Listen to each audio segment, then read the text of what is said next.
আসসালামু আলাইকুম। সো আজকে যে বইটা নিয়ে আমি কথা বলব, বইটা হচ্ছে একটু ইন্টারেস্টিং। কারণ হচ্ছে ধরুন আপনি একটা বদ্ধ ঘরে আটকা আছেন, যেখানে হচ্ছে অন্ধকার কিংবা হচ্ছে আপনি বাইরে যেতে পারছেন না।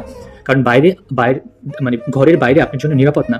সো এরকম যদি আপনার বদ্ধ অবস্থায় থাকতে হয়, দিন না, মাস না, বছরের পর বছর, তাহলে আপনার আসলে কেমন লাগবে?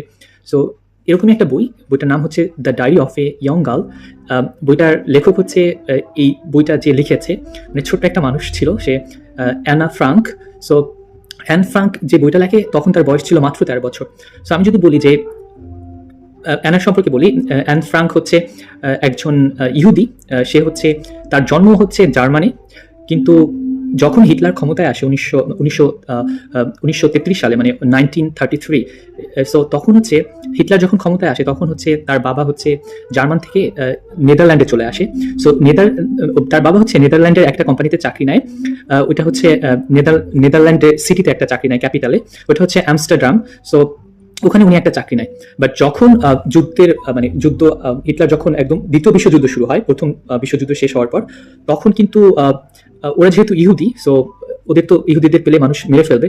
সো এই জন্য তার বাবা হচ্ছে একটা, মানে কি বলে, সেফ জায়গা খুঁজতেছিল। তো ওইটা হচ্ছে তার অফিসে সে একটা কি বলে ভালো জায়গা খুঁজে পায়। তো ধরুন এটা হচ্ছে একটা বিল্ডিং। সো তাদের অফিসের একটা গোডাউন ছিল, যেটা হচ্ছে বিল্ডিং এর সাথেই ছিল। সো ধরুন এটা হচ্ছে আমার তিনতলা একটা বিল্ডিং। তো এই বিল্ডিং এর, এটা ধরুন এই তিনতলা একটা বিল্ডিংটার সাথে অ্যাটাচ করা একটা জায়গা আছে, সেটাও তিনতলা। সো ওখানে হচ্ছে মূলত কাজ করা হতো না, ওটা হচ্ছে হাই প্লেস ছিল। সো ওইখানে তার অফিসের এক কলিগ তাকে হচ্ছে সুযোগ দেয় ওখানে হাইট হয়ে থাকার, মানে তিনতলায়, দোতলায়। এবং ওই তিনতলার উপরে একটা ছোট থাকে, কি বলে এটাকে, জায়গা থাকে, যেখানে হচ্ছে মানে টোটাল এতটুকু জায়গা থাকে। সো ওখানে দুইটা পরিবার হচ্ছে ওঠে। সো একটা হচ্ছে অ্যান ফ্রাঙ্কের পরিবার, আর একটা হচ্ছে পিটারের পরিবার। সো অ্যানা আর পিটারের বয়স অনেকটা কাছাকাছি ছিল। সো সো তারা মোট 8 জন ওখানে অবস্থান করে এই যুদ্ধের সময়। তো অ্যান ফ্রাঙ্ক হচ্ছে 6 জুলাই 1992 সালে হচ্ছে ওখানে আশ্রয় নেয়, মানে ওখানে বন্দী অবস্থায় থাকে তার পুরো পরিবার। এবং 4ই আগস্ট 1944 সালে হচ্ছে সে ওখান থেকে বের হয়, মানে হচ্ছে সে, তাকে ধরে নিয়ে যাওয়া হয় ওখান থেকে। সো মানে একজন তাদের সিক্রেট জায়গাটা বলে দেয়, তখন মানে কি বলে, হিটলারের নাৎসি বাহিনী হচ্ছে তাদের ধরে নেয়। সো উনি, এই ডায়েরিটা আমার কাছে কেন গুরুত্বপূর্ণ, মানে আপনি যখন এই ডায়েরিটা পড়বেন, সো তখন যেটা হয় যে ও মাত্র 13 বছরে হচ্ছে অবস্থায় ছিল। এরপরে ওর বন্দি অবস্থা শুরু হয়, তখন ওর তো খারাপ লাগছিল। তখন ও যেহেতু আগে থেকেই অনেক ইতিহাস পড়তো, মানে ছোট অবস্থা থেকেই, তো ও তখন ওর বাবা, মানে ও তখন একটা বুদ্ধি বের করে যে ও একটা ডায়েরি লিখবে, এবং ওর ইচ্ছেও ছিল হচ্ছে লেখক হবে। সো তখন ওর পুরো বন্দি সময়টা হচ্ছে এই ডায়েরিটা লেখে।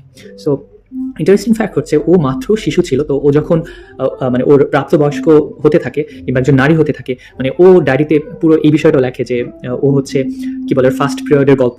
সো এবং ওইটাকে বলে যে হচ্ছে এটা হচ্ছে আমার একটা জীবনের পরিবর্তন, যেটাকে ও হচ্ছে বলে ভালোর জন্য পরিবর্তন। মানে এখানে আমার খুব ভালো লেগেছে যে ও মানে একদম ছোট একটা বাচ্চা থেকে বড় হওয়ার যে প্রসেসটা, ওটা সম্পর্কে ওর নিজের ডায়েরিতে লেখে। এবং ওখানে ওর যে অন্য যে একটা পরিবার থাকতো, ওই পরিবারের হচ্ছে ছেলে পিটারের সাথে পরিচয় হয়। তো যেহেতু ওরা দুজনই হচ্ছে মানে আমার মানে ইয়ং বয়স, সো ওদের হচ্ছে মধ্যে একটা ভালো আন্ডারস্ট্যান্ডিং হয়। এবং ওরা হচ্ছে মানে এই আন্ডারস্ট্যান্ডিংটা ও পরবর্তীতে ওর বাবার সাথে শেয়ার করে। তখন ওর বাবাকে বলে যে না, দেখো তোমাকে একটু সেফ হয়ে থাকতে হবে, যেহেতু তোমাদের দুজনের বয়সই হচ্ছে, তোমরা হচ্ছে দুজনই হচ্ছে কি বলে এখন হচ্ছে প্রাপ্তবয়স্ক হচ্ছ। সো এই বয়সটার একটু তোমাদের ভালোভাবে চলতে হবে। তখন তো আসলে ও মানে একটু কেয়ারফুল হয়, এবং হচ্ছে ও খুব ভালোভাবে চলার চেষ্টা করে। এবং ও এই বইটাতে লেখে যে যুদ্ধ মানে ভয়াবহতা ও তুলে ধরে, এবং হচ্ছে ও ওর নিজের সাথে যে লড়াই করছে, ও বদ্ধ অবস্থায় আছে, এটা ও তুলে ধরে যে না, আমাকে বাঁচতে হবে, কিংবা এটাই জীবন। যে মানে ও এই বইটা পড়ার পর আপনি দেখবেন যে ওর মায়ের সাথে অনেক সময় একটু ঝগড়া লাগে, বাট ওর বাবাকে ও প্রচন্ড পরিমাণে পছন্দ করতো। সো ওর বাবাকে ও সাথে সবকিছু শেয়ার করতো। সো এখানে না ও আরো বলে যে হচ্ছে যে আমরা মানে ওর এখানে যেহেতু কিটি, ওর মানে যখন যখন ঘরের বাইরে কখনো বোম পড়তো, তখন ও সেটা লিখে রাখতো, কিংবা হঠাৎ করে ওর আতঙ্ক হয়ে যেত, এটাও লিখে ফেলতো। এবং ধরুন ও একটা বদ্ধ জায়গায় থেকেও মানে বদ্ধ জায়গায় থেকেও মানুষের যে তার জীবনের মানে খুঁজে বের করতে পারে, সেটাও পুরো মানে এই ডায়েরিটাতে ও বোঝায়। সো ও এখানে কিন্তু হাসতে পারবে না, কারণ হচ্ছে হাসলেই কিন্তু বাইরের মানুষ কিংবা অফিসের সবাই জেনে যাবে। কারণ হচ্ছে অফিসের ওরা একটা হিডেন প্লেসে একটা বুকের সেলফ থাকে, ওটার পিছনে মানে ওই বুক সেলফের পিছনের মানে দরজা দিয়ে হচ্ছে পিছন থেকে হচ্ছে মানে হাইট প্লেসটাতে কিংবা লুকানো জায়গাটা থেকে যাওয়া যায়। সো ও দৌড়াতে পারতো না, হাসতে পারতো না, পুরো পরিবার, দুটা পরিবার। তো এবং ও খুবই হচ্ছে কৌতূহলপূর্ণ একটা মানুষ থাকে। এর আগে ওর 13 বছরের এর আগে ওর ছোট স্কুলের যে জীবনটা কত সুন্দর একটা জীবন, ও পরবর্তীতে উপলব্ধি করে যে এখন সে একটু মানে কি বলে বদ্ধ হয়ে পেয়ে গিয়েছে, বাট বদ্ধ হওয়া থাকা অবস্থায় ও জীবনের মানে খুঁজে বের করার চেষ্টা করে। এবং আমি পড়ে অবাক হয়েছি যে ও খুবই বুদ্ধিমান একটা মেয়ে ছিল, মানে ছোট একটা মেয়ে বাট অনেক বুদ্ধিমান। তো ও হচ্ছে 15 বছরে পরে হচ্ছে যখন এই যে হিটলারের বাহিনী হচ্ছে ওদের ক্যাম্পে নিয়ে যায়, তখন ওখানে ও অসুস্থ হয়ে, যেহেতু ক্যাম্পের পরিবেশ ভালো ছিল না, ওখানে মারা যায়। সো মানে এই পুরো বইটাতে মানে আপনি যখন পড়বেন তখন আর কি বুঝতে পারবেন যে আমরা অনেক কষ্টের মধ্যে থেকেও যে একটা জীবনের মানে খুঁজে পেতে পারি, এটা ও এক্সপ্লেন করে। এরপরে হচ্ছে ও ও হচ্ছে কি বলে যে এরপরে হচ্ছে ও 1945 সালে হচ্ছে মারা যায়। তো ওর এই বইটার মধ্যে আমার সব থেকে যেই কথাটা খুব বেশি ভালো লাগছে সেটা হচ্ছে ও বলে যে এত কিছুর পরেও, মানে এই বদ্ধ জীবনের পরেও, কিংবা এই মানে কি যুদ্ধ, মানে এরপরেও ও বলে মানুষের মানে এই মানুষের কি বলে কিংবা এই মানুষের ধ্বংসর পরেও ও বলে যে আসলে মানুষ অনেক ভালো, মানে সব কিছুর পরেও আমি আজও বিশ্বাস করি যে মানুষের আসলে মনে প্রাণে ভালো। এটা ওর একটা জায়গায় লেখে বইটাতে। এবং ও মানে ওর সব থেকে মানে কষ্টের বিষয় যেটা, যে ও আসলে বাঁচতে চেয়েছিল, ও চেয়েছিল একদিন লেখক হবে। তো দেখেন মানে মানুষের যদি ইচ্ছা থাকে সে আসলে অনেক দূর যেতে পারে। সো পরবর্তীতে ওর বাবা বেঁচে থাকে, মানে এই 8 জনের মধ্যে পিটারের বাবা মা এবং এরা মারা যায়, পিটার এবং পিটারের বাবা মা। আর ওদের সাথে আরেকটা লোক থাকে, সেও মারা যায়, এই 4 জন মারা যায়। এবং ওর পরিবারের ওর বোন, ওর মা এবং ও মারা যায়। এবং ওর বাবা হচ্ছে ভাগ্যক্রমে বেঁচে যায়। সো ওর বাবা পরে এই বইটা পাবলিশ করে এবং ও কিন্তু লেখক হয়, যার ইচ্ছে ছিল। সো এই পুরো জিনিসটা পড়ার পর, বইটা মানে ডায়েরিটা পড়ার পর আমার কাছে এটাই মনে হয়েছে যে আল্লাহ বলছে যে মানে নিশ্চয়ই কষ্টের সাথেই স্বস্তি রয়েছে। মানে এটা হচ্ছে সূরা আশরায় হচ্ছে আল্লাহ বলে। এবং আরেকটা জায়গায় হচ্ছে আল্লাহ বলে সূরা 3-এ, যেটা হচ্ছে আমি মানুষকে সৃষ্টি করেছি সর্বোত্তম এবং সব থেকে সুন্দর করে। সো ও কিন্তু শেষে একটা লাইনে বলে যে আমি বিশ্বাস করি যে মানুষ আসলে মনে প্রাণে অনেক ভালো। সো এবং এখান থেকে আমার একটা জিনিস উপলব্ধি হয়েছে যে আল্লাহ তো বলছে যে যেই মানুষ একজন নিরপরাধ মানুষকে হচ্ছে ধ্বংস করবে কিংবা মেরে ফেলবে, সে যেন পুরো জাতিকে মেরে ফেলছে। সো এটাই আর কি যে, এবং বইটা পড়ার পর আমার যেটা মনে হয়েছে, আমরা যদি অতীত থেকে শিক্ষা না নিই তাহলে কিন্তু আমাদের ভবিষ্যৎ কখনো সুন্দর হবে না। মানে সবসময় হিস্ট্রি হচ্ছে রিপিট করে। আপনি যদি আবারও আমরা যদি হচ্ছে আবারও মানে ধ্বংসাত্মক হয়ে যাই, তাহলে আমাদেরও মানে কি বলে আমাদেরও হচ্ছে একদিন ধ্বংস হয়ে যেতে হবে। তো এই জন্য হচ্ছে আমাদের অতীত থেকে কিংবা আমাদের হিস্ট্রি থেকে কিংবা আমাদের পাস্ট থেকে শিক্ষা নিয়ে হচ্ছে আমাদের সামনে আগাতে হবে। এবং এই যে দ্বিতীয় বিশ্বযুদ্ধের ভয়াবহতা, এটা আমাদের বুঝতে হবে। এবং এই মানে যুদ্ধ যাতে পৃথিবীতে আর না আসে, সেটা হচ্ছে আমাদের তৈরি করতে হবে এরকম পরিস্থিতি।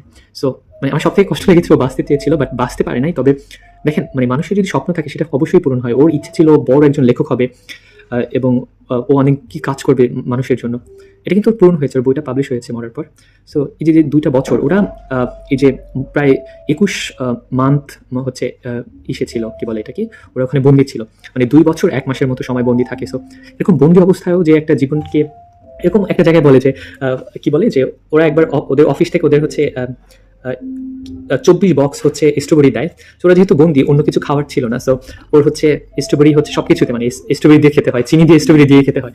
সো এত কষ্টের মধ্যেও হচ্ছে ওরা, মানে এটাই তো মানুষ, মানে অনেক কষ্টের মধ্যে থেকেও যে জীবনে ভরসা পাওয়া যায়, এটাই বই থেকে আমার শেখা। এবং দেখেন ও নিজেকে বলে যে না, আমার আগের জীবনটাও সুন্দর ছিল, বাট এই জীবনটাকেও, মানে এই বন্দি জীবনটাও ও সুন্দর করে তৈরি করতে চায়। মানে মাত্র 15 বছর, ও 15 বছরে মারা যায়, মানে 13 বছরে হচ্ছে বন্দি জীবন শুরু হয় এবং 15 বছরে ও মারা যায়, মানে 2 বছর ওরা বন্দি থাকে। সো এটা ছোট একটা বাচ্চা কিংবা বলা যায় কেউ বড় হচ্ছিল। সো সুন্দর করে ভাবা যে না, আমাকে আগামীর জন্য, ভবিষ্যতের জন্য বাঁচতে হবে এবং এই মুহূর্তটাকে হচ্ছে আমাকে এনজয় করতে হবে। এবং ও দেখেন, ও হচ্ছে ওর সাথে পিটারের সাথে একটা সম্পর্ক হয়, খুব সুন্দর একটা সম্পর্ক। এবং ও কিন্তু ওর বাবাকে শেয়ার করে যে আমরা সম্পর্কটাকে আরো আগাবো কিনা। ওর বাবা বলে যে হচ্ছে তোমাদের একটু মানে কি বলে, একটু দেখে শুনে চলা উচিত তোমাদের দুজনকে, যেহেতু তোমরা দুজনই এখন প্রাপ্তবয়স্কের দিকে যাচ্ছ। সো ও কিন্তু নিজের সাথেও যুদ্ধ করে এবং ও এই গল্পটা হচ্ছে বইতে লেখে যে না, আমাকে ভালো থাকতে হবে আমার।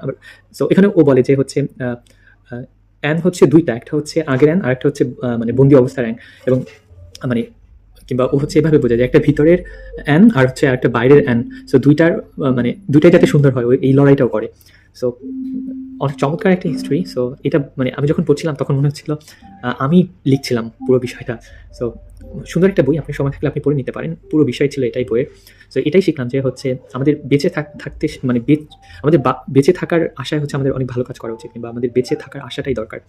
এবং সব কিছুর পরেও হচ্ছে আমরা যেন হচ্ছে ধর্ম নিয়ে ভাড়াবাড়ি না করি, কিংবা হচ্ছে একটা নিরপরাধ মানুষ, ধরুন সে হচ্ছে XYZ ধর্মে বিলং করে, এর মানে এই না আমি তাকে ছোট করে দেখতে পারি কারণ সে আমার ধর্মে বিলং করে না, কিংবা সে আমার ধর্মের মানুষ না, এর জন্য সে ভালো মানুষ না, এরকম না। কিংবা সো এই জন্য কিন্তু আল্লাহ বলছে যে আপনি একটা নিরপরাধ মানুষকে হত্যা করে এবং পুরো জাতিকে হত্যা করার সমান। ধন্যবাদ সবাইকে।